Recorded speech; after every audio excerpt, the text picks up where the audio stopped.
What's up, guys? Welcome back to the channel, and we're getting ready to get into money yet again.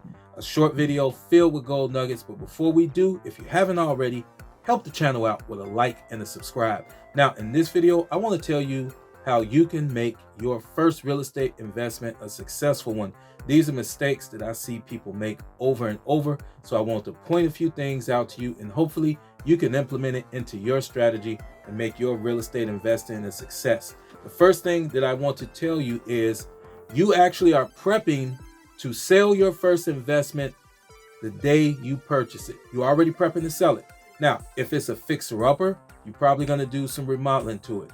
When you do that remodel, I want you to take a few hundred pictures. Take at least 200 pictures. Take pictures of every room from every angle, mechanicals, exterior, front, back, rear, and make sure it's in pristine condition, completely remodeled, grass cut, all of that good stuff.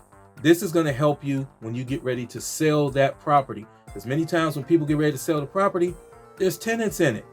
And if there's tenants in it, how are you going to get great photos? So you get those photos when you do your remodel, when you first buy the property. All right, so that's the first tip I want to give you. The second tip is, when do you sell the property? That's easy.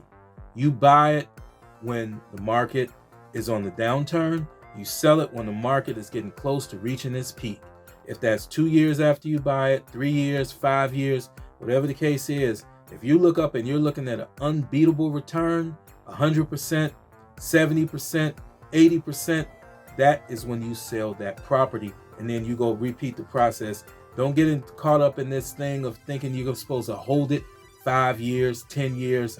Look, if you bought a property for 250 grand in 2022, and in 2025 the market goes haywire, spikes out of this world, and it's worth $500,000, sell that property.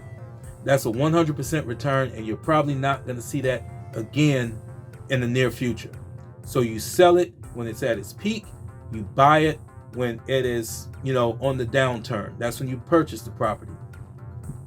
Third thing is, what should be your first investment property? Some people buy houses. I'm gonna give you a quick spiel. This is why I don't like houses as investments. When a house is vacant, you got to worry about securing it. You got to worry about vandalism, all of this stuff. But if you have a 3-unit, 4-unit, 6-unit, even a 2-unit property, your building probably will never be completely vacant. So you always have somebody there. And of course, you can always have cameras and other surveillance and security equipment like that to help you out. But it's good not to have your property completely vacant. The other part is, and this is very overlooked, if you have rental houses, try selling that house with a tenant in it and see how easy it's going to be to get full market value. I'll just leave that part at that.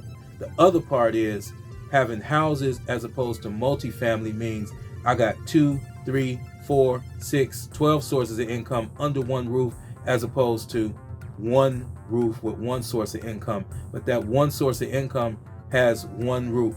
The other one, 6 sources of income, 6 different tenants, only one roof.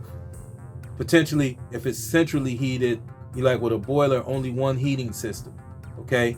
Only one foundation. You get where I'm going. All your problems are under one roof, and you have multiple streams of income by the tenants being there from that one roof, as opposed to a house where if you have 4 separate houses, that's 4 roofs to maintain, 4 heating systems, 4 plumbing systems. You get where I'm going. So let's recap real quick. The first thing is, you want to prep for your sale of your investment property as soon as you buy it, even if it's a buy and hold. You need to take those marketing photos once that property has been remodeled, which will make it easier when it's time to resell it to have great marketing photos. Number 2, you want to make sure that you are buying at the right time.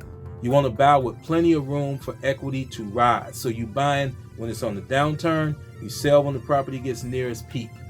Last but not least, single family homes can be troublesome when you're trying to sell it with a tenant in it. If the tenant is not ready to leave, it can make it harder for you to sell, or it could definitely make it difficult for you to get full market value if they aren't great housekeepers and aren't willing to move out. It just presents problems. As opposed to multifamily, where I got someone that wants to buy this investment. Sure, I got 1 unit open out of 3 if a owner occupant wants to move in, and I can get full market value. All right, so that's what I got on this one, guys. Those are 3 steps to help you make your first real estate investment a winner. All right. Make sure you subscribe, like, share, and hit the notification bell on this video. Our good friends at YouTube think this is the video that you should watch next. So I'm out of here. But until I come back with my next one, I'm 100% gone. And thank you for watching.